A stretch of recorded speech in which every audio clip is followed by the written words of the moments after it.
नमस्कार दोस्तों, स्वागत है आपका ताप्ती कोचिंग में। मैं नितिन राजपाल कुछ क्वेश्चन लेके आया हूँ आपके लिए जो एमपीपीएससी की दृष्टि से बहुत ही ज़्यादा इंपॉर्टेंट है एंड अदर एग्जाम की दृष्टि से भी। चलिए हम देखते हैं पहला क्वेश्चन। ठीक है, चलिए इसमें देखते हैं कि मध्य प्रदेश में डोलामाइट के भंडार किस जिले में पाए जाते हैं। मध्य प्रदेश में डोलामाइट के, चलिए डोलामाइट क्या होता है पहले ये देखते हैं हम क्या होता है डोलामाइट।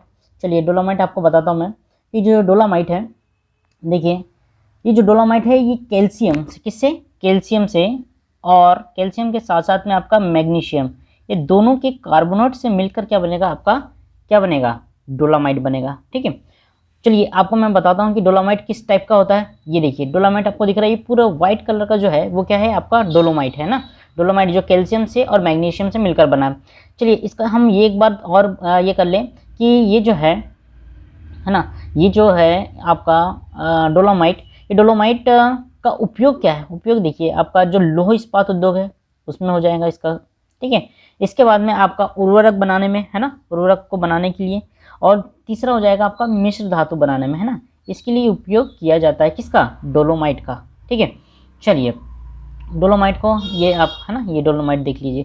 चलिए नेक्स्ट क्वेश्चन है आपका, इसके बाद में संजय गांधी ताप विद्युत ग्रह किस जिले में, संजय गांधी ताप विद्युत ग्रह किस जिले में स्थित है। क्या ये शहडोल जिले में स्थित है, उमरिया में है, छिंदवाड़ा में है, सागर में है। ठीक है, तो संजय गांधी आप जानते हैं संजय गांधी कहाँ पर है, इंदिरा गांधी जी के पुत्र हैं।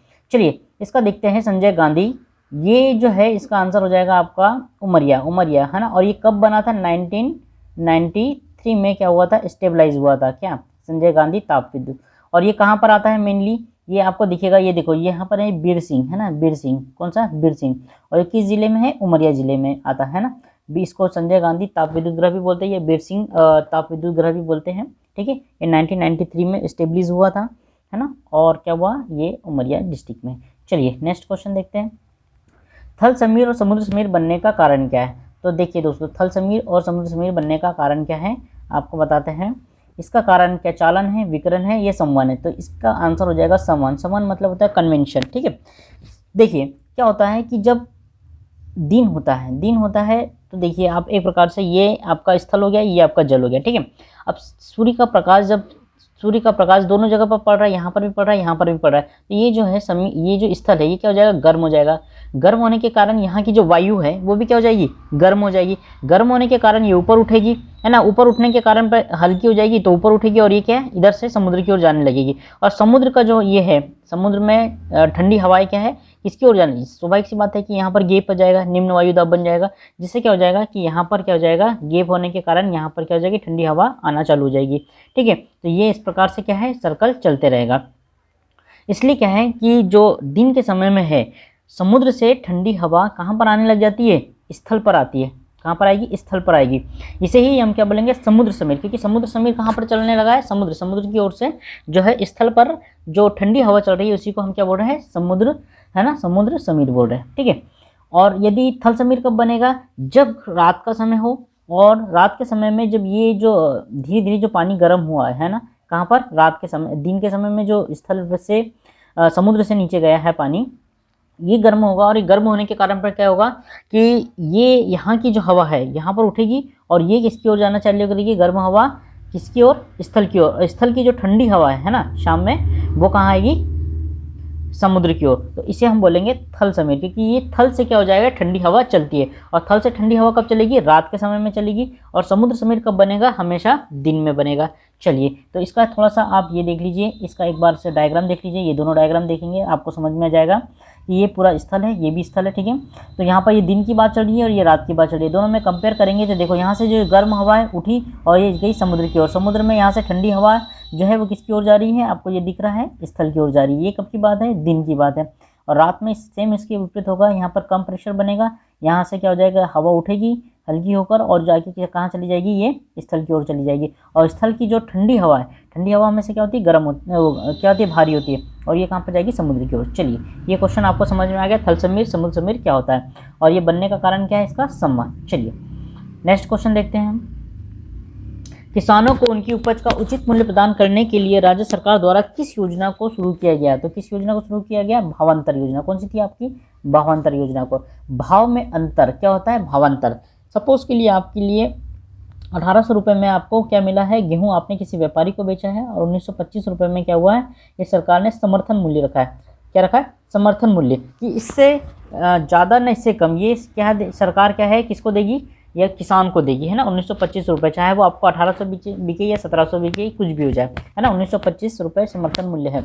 तो जो मान लो 1800 रुपये में दिया, 1920, 125 रुपये का जो गेप आया वो कौन देगा, सरकार देगी। किसको देगी, किसान को देगी, है ना। इसी का नाम क्या है, भावांतर भुगतान योजना। ये जो कि मध्य प्रदेश जो राज्य सरकार है, वो पहली राज्य सरकार है ना, जिन्होंने ये योजना चलाई है। चलिए नेक्स्ट क्वेश्चन देखते हैं हम। निम्न में से किस मध्य प्रदेश का गौरव कहा जाता है, किसे मध्य प्रदेश का गौरव कहा जाता है, तो किसे कहा जाता है, देखिए मालवी, निमाड़ी, कड़कनाथ मुर्गा या जमुनापारी। तो इसका आंसर हो जाएगा आपका कड़कनाथ मुर्गा, है ना। क्या हो जाएगा, ये कड़कनाथ मुर्गा है, जो बिल्कुल कैसे दिख रहा है, ब्लैक कलर का दिख रहा है, जो कहाँ पर है आपका, झाबुआ जिले में पड़ेगा। कहाँ पर, झाबुआ जिले में। और इसमें बहुत प्रोटीन है, बहुत ज़्यादा क्या है, प्रोटीन की मात्रा है। इसके कारण ये क्या है, मध्य प्रदेश का गौरव कहा जाता है। और इसको क्या मिल गया है, जीआई टैग मिल गया है। क्या मिल गया है, जीआई टैग। कौन सा मिला है, जीआई टैग, है ना। इसके कारण ये इंपॉर्टेंट है, ठीक है। तो ये देखिए आपका, ये देख सकते हैं कि प्रोटीन की मात्रा किसमें है, कड़कनाथ मुर्गा में ज़्यादा है, फैट बहुत कम है, मतलब आप फैट इतना कम है कि आप इसको खाएंगे तो ज़्यादा मोटे नहीं होंगे, है ना। जबकि यहाँ पर आप देखिए, आप साधारण मुर्गे में कितना 1325% क्या है, फैट पाया जा रहा है, ठीक है। कोलेस्ट्रॉल की मात्रा भी इसमें कम है, जबकि अपना जो देसी मुर्गा है इसमें क्या है, कोलेस्ट्रॉल की मात्रा भी ज़्यादा है। तो क्या हो जाएगा, मध्य प्रदेश का गौरव किसे कहेंगे हम, कड़कनाथ मुर्गे को कहेंगे। किसको, कड़कनाथ मुर्गे को। चलिए नेक्स्ट क्वेश्चन देखते हैं। मध्य प्रदेश में जो सबसे बड़ा राजमार्ग कौन सा हो जाएगा, मध्य प्रदेश का कौन सा सबसे बड़ा राजमार्ग हो जाएगा, तो सबसे बड़ा राजमार्ग कौन सा हो जाएगा आपका, चिल्पी से बड़ोदरा राजमार्ग। जो ये चिल्पी से बड़ोदरा राजमार्ग है, ये सबसे बड़ा हो जाएगा। और इसका नाम हमने क्या रखा है, MPSH26। क्या रखा है, MPSH26 इसका नाम रखा हुआ है। तो ये याद रखिएगा कि सबसे बड़ा राज्य मार्ग है, ठीक है। चलिए नेक्स्ट क्वेश्चन देखते हैं आपका, कि मध्य प्रदेश में कोयले की खानें मुख्यतः किस कल्प की है, तो गोंडवाना और विंध्य, है ना। इनमें से क्या हो जाएगा आपका आंसर, ये आपका हो जाएगा विंध्य, है ना, विंध्य कल्प की। और विंध्य कल्प को भी आप दो भागों में बांट सकते हैं। एक हो जाएगा आपका कौन सा, विंध्य प्रदेश कोयला क्षेत्र, और दूसरा हो जाएगा सतपुड़ा कोयला क्षेत्र। सतपुड़ा कोयला में आपका जैसे बैतूल हो गया, छिंदवाड़ा हो गया, ये आएगा। और विंध्य प्रदेश में कौन सा हो जाएगा आपका, जो कौन सा हो जाएगा आपका, सिंगरौली वाला क्षेत्र हो गया, शहडोल वाला क्षेत्र हो गया, ये हो जाएगा। चलिए नेक्स्ट देखते हैं, नेक्स्ट क्वेश्चन देखते हैं आपका, सम्राट अशोक सागर परियोजना किस नदी पर है। सम्राट अशोक सागर परियोजना है आपकी हलाली योजना पे, किस पे, किस पर है दोस्तों, देखिए हलाली, है ना, हलाली नदी है। और ये किसकी है, बेतवा की सहायक नदी। कौन सी नदी की है, बेतवा की सहायक नदी, है ना, बेतवा की सहायक नदी, ठीक है। तो ये हो जाएगा सम्राट अशोक सागर, या इसको हलाली परियोजना भी बोलते हैं, या सम्राट अशोक सागर परियोजना भी बोलते हैं, जो कि बेतवा नदी की सहायक नदी है। चलिए नेक्स्ट क्वेश्चन देखते हैं आपका, निम्नलिखित कारकों में से कौन सा प्रायद्वीप नदियों के पूर्व की ओर बहने का मुख्य कारण है। क्या है, प्रायद्वीप नदियों की ओर बहने का मुख्य, प्रायद्वीप क्या हो जाएगा आपका, ये देखिए, ये हो जाएगा आपका प्रायद्वीप भारत, ठीक है। प्रायद्वीप भारत जो समुद्र से तीनों ओर से घिरा हो, है ना, तीनों ओर से घिरा हो तो क्या है, प्रायद्वीप। और यदि चारों ओर से घिरा होगा तो वो क्या हो जाएगा, द्वीप कहलाएगा। क्या कहलाएगा, द्वीप। तो नदी पूर्व दिशा में ही क्यों बहती है, क्यों बहती है, क्योंकि देखिए आप जो ये पश्चिमी घाट है ना, ये पश्चिमी घाट क्या है, ऊंचा है, और ये पूर्वी घाट क्या है, थोड़ा सा नीचा है ना, थोड़ा सा डाउन में, ढाल है। तो जब ये आप देखेंगे कि ये पश्चिमी घाट ऊंचे पे है, तो ऊंचे से पानी कभी भी क्या बहेगा, है ना, नीचे की ओर बहेगा, है ना, ऊंचाई से नीचे की ओर बहेगा। तो इसी के कारण पर क्या होता है कि सभी नदियाँ जो है कहाँ पर बहती हैं, पूर्व दिशा की ओर बहती है। तो इसका आंसर क्या हो जाएगा आपका, कौन सा हो जाएगा, पश्चिम घाट की तुलना में पूर्वी घाट क्या है, नीचे। ये आंसर हो जाएगा, ठीक है। लेकिन आपका जो है ताप्ती नदी और नर्मदा नदी, आपके मन में आएगा कि ये तो इधर बहती है, तो ये क्यों बहती है, क्योंकि जो ये नदियाँ है, ये दोनों नदी इधर बहने का कारण ये है क्योंकि ये दोनों नदी क्या होती है, आपकी भ्रंश घाटी में बहती है। किसमें, भ्रंश घाटी में बहती है, ठीक है। चलिए नेक्स्ट क्वेश्चन देखते हैं आपका, देखिए अगस्त 2020 को भारत के सबसे लंबे नदी रोपवे का शुभारंभ कहाँ से किया गया था। इंपॉर्टेंट क्वेश्चन है, बहुत इंपॉर्टेंट है। क्यों, क्योंकि देखो भारत का सबसे बड़ा लंबा रोपवे बना है, तो इसके बारे में तो इंपॉर्टेंट है। चलिए, तो इसका आंसर क्या हो जाएगा आपका, गुवाहाटी। गुवाहाटी कहाँ पर पड़ेगा आपको, असम में। कहाँ पर पड़ेगा, असम, है ना, असम में गुवाहाटी है, ठीक है। ठीक है, चलिए, तो इसका जो है ये क्या हो जाएगा, इसका देखिए आप इसका रोपवे देख सकते हैं, है ना। चलिए रोपवे देखते हैं हम, ये आपको दिख रहा है डायग्राम में रोपवे, ठीक है। ये रोपवे क्या है कि आपको दिखा रहा है कि एक जगह से दूसरी, ये ब्रह्मपुत्र नदी पर है। ये नदी कौन सी हो जाएगी आपकी, आपकी ये नदी है, ये वाली जो नदी है वो ब्रह्मपुत्र है। कौन सी है, ब्रह्मपुत्र नदी पर बना हुआ है, ठीक है। और ये जो ब्रह्मपुत्र नदी एक जगह से दूसरी जगह पर इंसानों को यहाँ से ये जो है ये रोप पे लगा हुआ है, इससे क्या है लाने ले जाने का काम करता है। तो ये कहाँ पर है, गुवाहाटी में है। चलिए ठीक है, इसके बाद में नेक्स्ट क्वेश्चन देखते हैं आपका। नेक्स्ट क्वेश्चन देखिए, डिजिटल इंडिया के अंतर्गत भारतीय प्रधानमंत्री द्वारा अगस्त 2020 में किस स्थान के लिए सबमरीन, देखिए इंपॉर्टेंट है, सबमरीन ऑप्टिकल फाइबर केबल, क्या होता है सबमरीन ऑप्टिकल फाइबर केबल की बात की जाती है। तो ये कहाँ पर शुरुआत की, जम्मू कश्मीर, लक्षद्वीप, अंडमान निकोबार, उड़ीसा। देखिए इसमें देखो, इसको सॉल्व करने का एक और तरीका, ये सबमरीन की बात की, और सबमरीन हमेशा कहाँ होती है, जल में होती है, ठीक है। तो जल की बात की जाएगी तो जम्मू कश्मीर में तो जल का कोई साधन नहीं है, ठीक है। लक्षद्वीप हाँ है, ठीक है। और उसके बाद में अंडमान निकोबार हाँ है, लेकिन उड़ीसा में भी नहीं है। तो चलिए यहाँ से बात करते हैं, दो हमारे पास ऑप्शन बचा लक्षद्वीप और अंडमान, बी और सी। चलिए इसको देखते हैं, सबमरीन ऑप्टिकल फाइबर केबल। तो आप देखेंगे कि ये जो है, ये जो ऑप्टिकल फाइबर है पूरा किसके है, अंदर है, पानी के अंदर है ना। इसको फैलाया जा रहा है ताकि जहाँ पर भी इसको पहुँचाया जाए तो उसमें वहाँ पर ब्रॉडबैंड सुविधा जो है वो बहुत हाई मिल सके और इंटरनेट लोग आसानी से चला सके। तो इसका आंसर हो जाएगा आपका सी नंबर का, कौन सा हो जाएगा, सी नंबर का ऑप्शन हो जाएगा आपका अंडमान निकोबार द्वीप। क्या हो जाएगा इसका आंसर, सी नंबर का। तो अंडमान निकोबार द्वीप समूह में ये फैलाया जा रहा है। चलिए नेक्स्ट क्वेश्चन देखते हैं आपका। नेक्स्ट क्वेश्चन क्या है, देखिए नेक्स्ट क्वेश्चन आपका आ जाएगा, सॉरी डिजिटल इंडिया के बाद में आपका नेक्स्ट क्वेश्चन है, वर्ष 2020 का शांति का नोबेल पुरस्कार किसको मिला है, ठीक है। विश्व शांति का नोबेल पुरस्कार किसे प्रदान किया गया, तो किसे मिला है, वर्ल्ड फूड प्रोग्राम को। किसको मिला है, वर्ल्ड फूड प्रोग्राम को। वर्ल्ड फूड प्रोग्राम के बारे में देखिए आप थोड़ा सा, ये देखेंगे तो वर्ल्ड फूड प्रोग्राम कौन सा हो जाएगा, यूनाइटेड नेशन के द्वारा किया गया है वर्ल्ड फूड प्रोग्राम के बारे में, ठीक है। ये जो है इस संस्था को क्या मिला है, नोबेल पुरस्कार मिला है, किसका, शांति का, ठीक है। चलिए ये जो वर्ल्ड फूड ऑर्गेनाइजेशन है ये कब बना था, एस्टेब्लिश हुआ था, चलो ये देख लेते हैं हम लोग, ठीक है। क्या है, ये कब बना था आपका 1961 में बना था, कब 1961 में बना था। और इसका जो हेडक्वार्टर है वो कहाँ पर है, रोम में, कहाँ पर है, रोम, है ना। तो इम्पोर्टेंट है ये वर्ल्ड फूड प्रोग्राम के बारे में। चलिए इसके बाद में देखते हैं नेक्स्ट, वर्ष 2020 में एशिया की सबसे बड़ी, है ना, सबसे बड़ी सौर ऊर्जा के बारे में, किसके बारे में करना है, सौर ऊर्जा, है ना। तो सौर ऊर्जा का शुभारंभ कहाँ पर किया गया था, एशिया की बात की जा रही है, एशिया का सबसे बड़ा, ठीक है। तो ये कहाँ पर हो जाएगा आपका, ये देखिए आप, ये सौर है ना, सौर ऊर्जा, ये सूर्य के प्रकाश से सौर प्रणाली से बनने वाला ऊर्जा को हम क्या बोलेंगे, सौर ऊर्जा। और ये कहाँ पर है आपका, मध्य प्रदेश, कहाँ पर है, मध्य प्रदेश। ये आपका एमपी इसका आंसर हो जाएगा। इसका आंसर हो जाएगा वर्ल्ड फूड प्रोग्राम। और ये देखिए ये मध्य प्रदेश के रीवा, कहाँ पर है, रीवा में, कहाँ पर है, रीवा में, ठीक है। और ये 250 है ना, 250 की कितने 3 यूनिट लगा रहे हैं, और ये कितना हो जाएगा 750 मेगावाट का जो है आपका ये क्या बन रहा है, बिजली उत्पादन का केंद्र बन रहा है ना।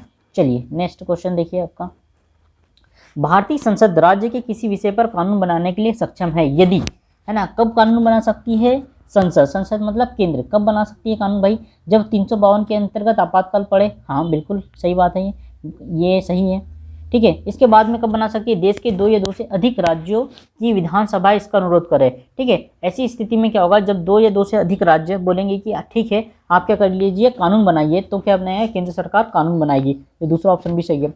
तो राष्ट्रपति इस आशय का संदेश संसद को भेजे, नहीं ये नहीं है, इसका इतना कोई ये नहीं है। तो आपका आंसर क्या हो जाएगा, ए और बी, ये दोनों क्या हो जाएंगे, इसके आंसर हो जाएंगे।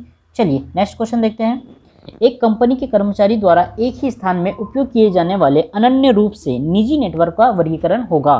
तो देखिए एक ही कंपनी की बात की जा रही है, एक कंपनी में एक ही बिल्डिंग में यदि हम बात करें तो क्या हो जाएगा, एक कंपनी में इस टाइप से। तो यहाँ पर क्या हो जाता है कि एक ही जब कंपनी में काम करते हैं तो छोटा होता है, तो छोटा होने को क्या बोलेंगे हम, लैन बोलेंगे, है ना, लोकल एरिया नेटवर्क। इसका फुल फॉर्म क्या हो गया, लैन का लोकल एरिया नेटवर्क। तो ये लोकल जगह के लिए हो गया, एक ही बिल्डिंग के लिए हो गया। जैसे यदि हमको एक देश से दूसरे देश में करना है, ये बड़े दूर पे करना है, तो क्या हो जाएगा, वाइड एरिया नेटवर्क हो जाएगा, क्या हो जाएगा, वेन। तो इसका नहीं हो जाएगा, ये आंसर क्या हो जाएगा, लेकिन हमको बात करनी है एक कंपनी में, तो ये हो जाएगा आंसर लोकल एरिया नेटवर्क, इसका आंसर लोकल एरिया। चलिए भारतीय संविधान में अवशिष्ट शक्तियाँ, कौन सी अवशिष्ट शक्तियाँ किसको सौंपी गई है, राज्य विधानमंडल को, संघ संसद को, है ना, संघ संसद और राज्य विधानमंडल दोनों को, केवल संघ संसद को। देखिए अवशिष्ट शक्तियाँ कौन सी होती है, जैसे ऐसी शक्तियाँ जो 7वीं अनुसूची, हाँ 7वीं अनुसूची है, उसमें क्या है केंद्र, राज्य और समवर्ती तीनों ही सूचियों में क्या है सबको विषय बांट दिए गए हैं ना। लेकिन कोई सूची बच जाती है ना, कोई यदि बच गया तो उसके ऊपर में जो कानून बनाने का अधिकार किसको हो जाएगा, आपका किसको हो जाएगा कानून बनाने का अधिकार, केवल संघ को होगा, है ना। न राज्य को होगा, न समवर्ती सूची के अंतर्गत आएगा, न संघ के, ये है ना, ये सिर्फ किसके आएगा, संघ सूची के अंतर्गत आएगा। तो ये हो जाएगा एक ऑप्शन। तो आपका आंसर हो जाएगा केवल संघ सूची जो है अवशिष्ट शक्तियों को बनाने का काम किसका हो जाएगा, केवल संघ का हो जाएगा। चलिए इसके बाद में देखिए संघ लोक सेवा आयोग के बारे में है। इसके बारे में क्या है, संघ लोक सेवा आयोग के बारे में आपको बताना है क्या सही है और क्या गलत है। आयोग के सदस्यों की नियुक्ति राष्ट्रपति करता है, बिल्कुल सही है, प्रेसिडेंट जो है वो आयोग के सदस्यों की नियुक्ति करता है। क्या ये 6 वर्ष का काल होता है इनका, हाँ होता है, या फिर इनकी उम्र क्या हो जाए 65 वर्ष हो जाए, दोनों में से कोई भी पहले हो जाए तो उनका क्या हो जाता है, कार्य होता है। ये भी सही है, ये भी सही है।